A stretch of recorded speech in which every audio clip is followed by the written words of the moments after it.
on his body. So the Harlequin macaw is actually a hybrid, which is a combination between two different species. So the Harlequin macaw is a cross between a blue and gold macaw and a green-winged macaw. So put those two birds together, and you get this nice orange color that Sydney has on his belly, those blues and greens on his back. Now, Sydney here was actually a former pet before he came to us, just like almost all the other birds that we have there on stage are former pets.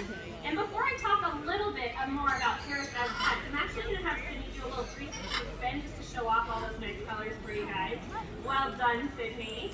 All right, now I'm going to have him give you guys a nice little greeting to kick off his bit in our show here. So he is an excellent talker, so I'm going to have him say a few things for you guys this afternoon.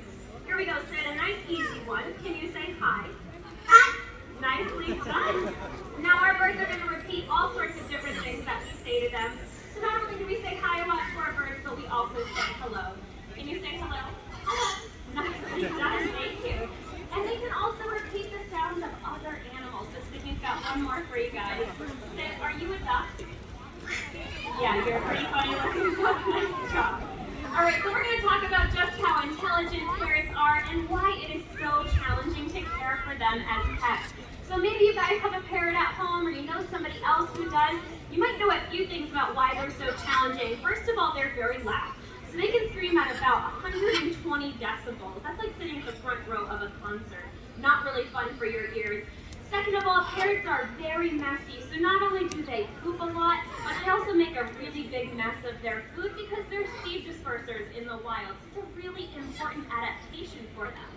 Now, last but not least, parrots are extremely smart and they live a long time. So a bird Sydney's size could live to be about 60 years old in human care. Now, he's about 26 years old, so hopefully he's got a long life ahead. Got a little stuff this morning, so here we go, Sid. Let's redeem yourself, okay? Let's start with 2. Can I have 1, 2, right here?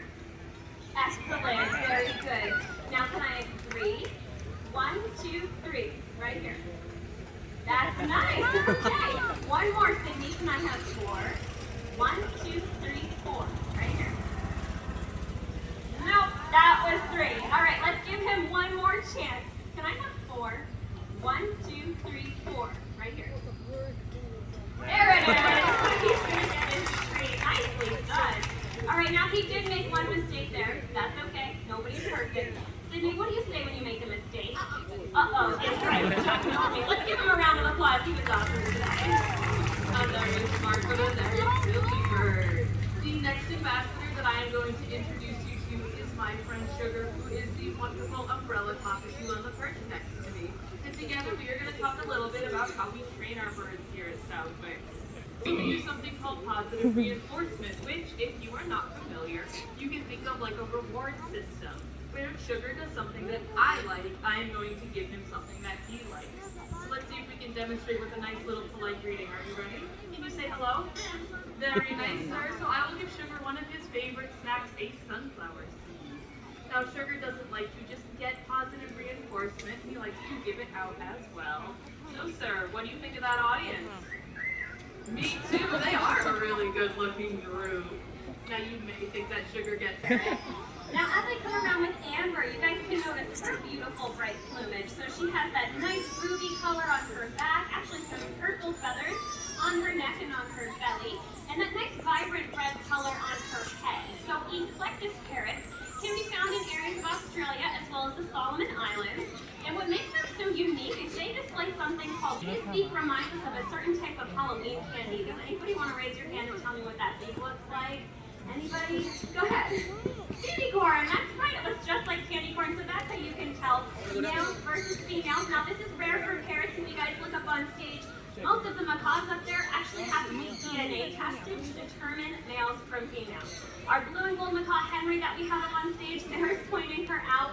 We used to think was a male until 2018. She laid her first egg. So she is most certainly a lady. We changed her name to Henry with an I.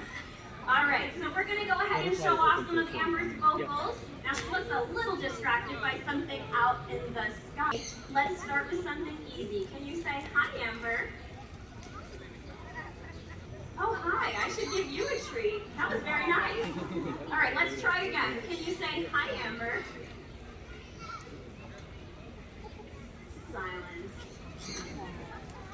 likes to build the suspense, I believe. She likes everybody staring at her. We'll give her one more shot. Can you say hi, Amber? No. Okay, that's all right. I'm going to stick to her most reliable vocal. We're going to see if she can meow like a cat for us this afternoon. That might be all we get out of her today. All right, here we go. Here, kitty, kitty, kitty. All right, works every time. Let's give her a big round of applause. We got one. It's so beautiful. The next ambassador I'm going to introduce you to is a very important member of our flock. This is Zeus, and he is a blue-throated macaw. Blue-throated macaws are actually critically endangered, but we will talk about that a little bit later in our show. For now, while Molly walks Zeus around, I would like you all to take a look at his feet.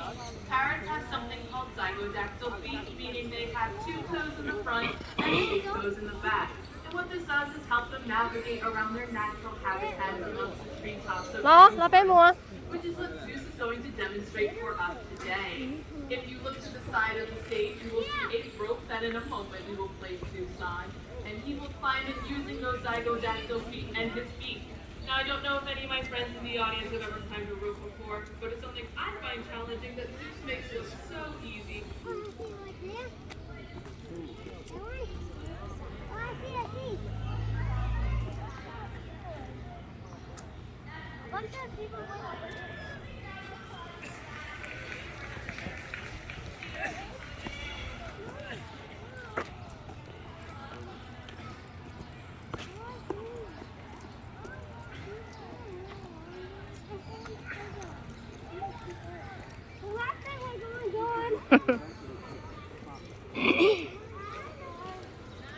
Bird.